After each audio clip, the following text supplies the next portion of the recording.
And welcome back. My name's Christopher Collison, and this is a continuation of the first lecture in the course CHEM 670.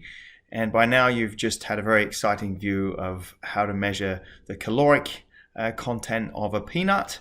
And so we're going to go on and think about, is that the kind of experiment that we want to be doing in a master's program in chemistry? So let's take a look. So let's suppose that the hypothesis of that particular experiment was that the peanut would combust and will heat up the water. And so we kind of demonstrated that indeed the hypothesis is confirmed.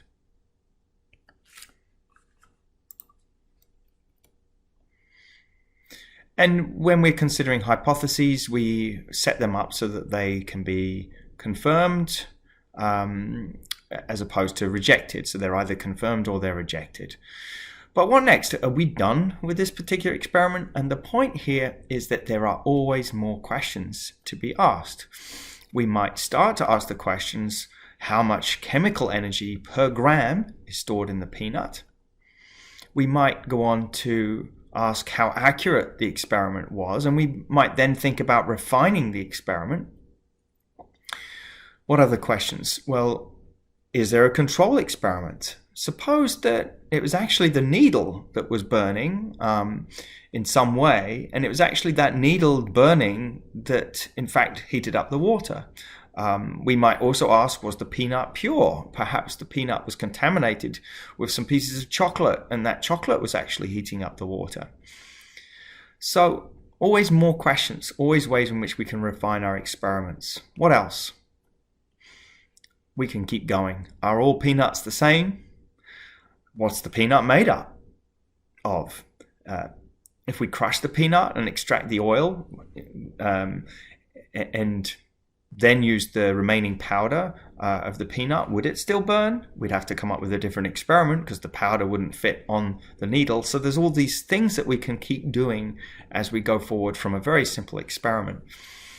How much peanut material was lost by setting it on fire in the Bunsen burner to begin with? So we lost a lot of energy when we were trying to set that peanut on fire, and that energy did not get to the water. So we know that there's some inaccuracies in the experiment. So the point here, always more questions resulting from an experiment, and the best scientists, good scientists, continue to ask questions relentlessly, and that's how they learn to understand their system, and that's how they learn to do good quality research.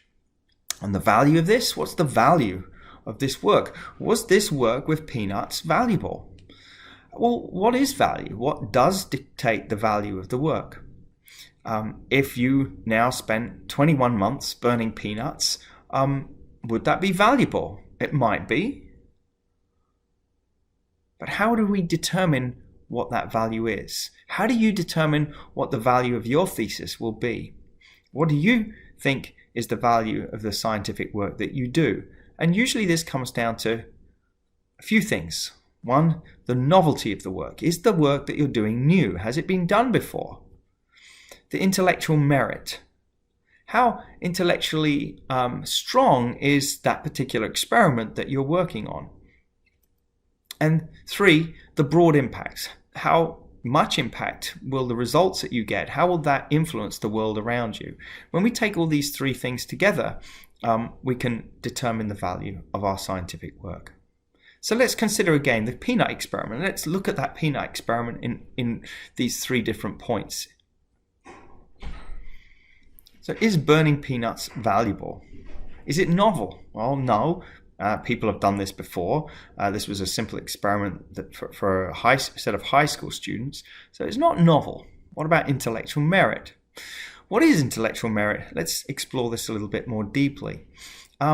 So we have to look at prior art. We have to look at work that's come before to perhaps establish what the state of the art is and whether our experiment goes beyond that state of the art.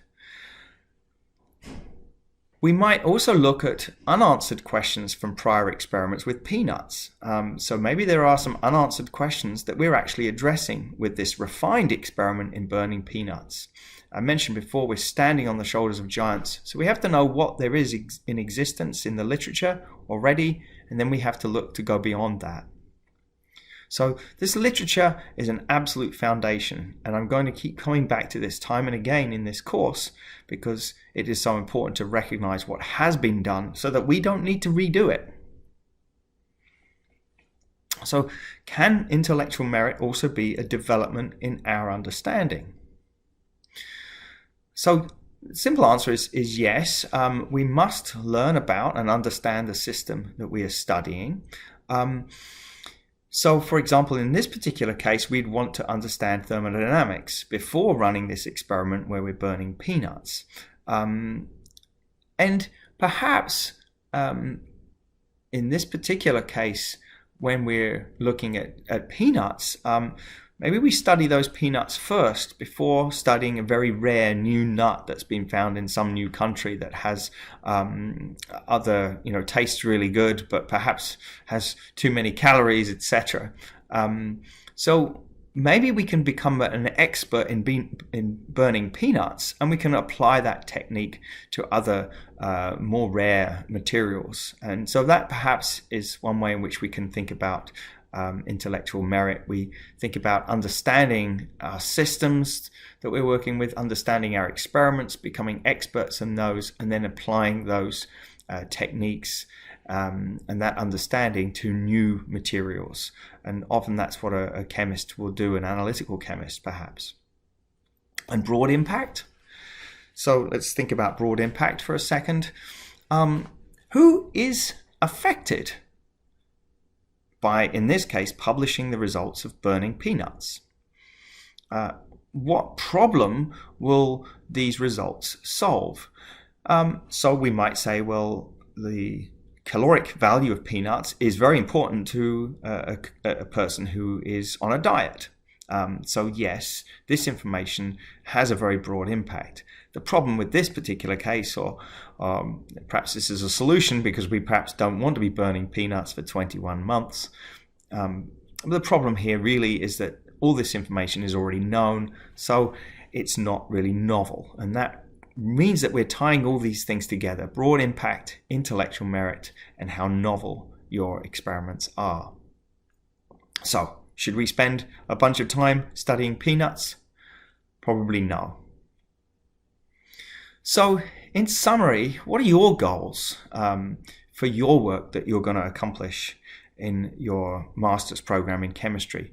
Your goals are going to be to develop a better understanding of your system. And you can do that as part of this course, and then you can write about your understanding of the system you're going to work on.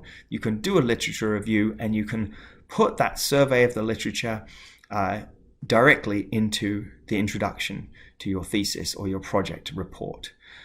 Those things go hand in hand. When you understand something well and you can write about it, you'll understand it better, and you've captured that understanding for something that is going to be measured, it's going to be graded, it's going to be a gateway for you to succeed in this course. What else can you do? You can evaluate the quality and the specificity of controlled experiments. So if there are experiments that are typical in the research group that you're working in, you can describe those experiments and the values of those experiments in the introduction to your thesis or project report. What else am I saying to you? I'm saying in order to become a better scientist, we have to be able to ask questions, go further with experiments, and we have to think about broader impact, intellectual merit, and the novelty of our work.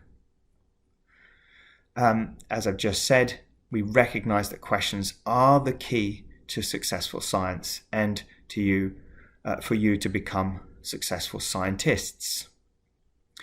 I've also said it's important for us to recognize the importance of prior art and broad impact. Recognize the importance of literature and work that's come before you. How do you find that? You can use SciFinder to help you find that literature. And we'll talk about keyword searches as we go further into this semester. The other important thing is to quantify your progress. So write things down. And as you're writing this introduction to your thesis, you're effectively quantifying your progress. But we can also talk about how else we might quantify our progress. And I'll leave you with this particular image. No job is finished until the paperwork is done. So everything you do in the lab, you will write down, and everything that you write down will find its way into your thesis or your report. That's the paperwork in this particular case. And that thesis and report will be disseminated. I'll let you think about the analogy with paperwork in this particular image. But thank you for listening, and hopefully you'll go forth and conquer, but now with a smile on your face.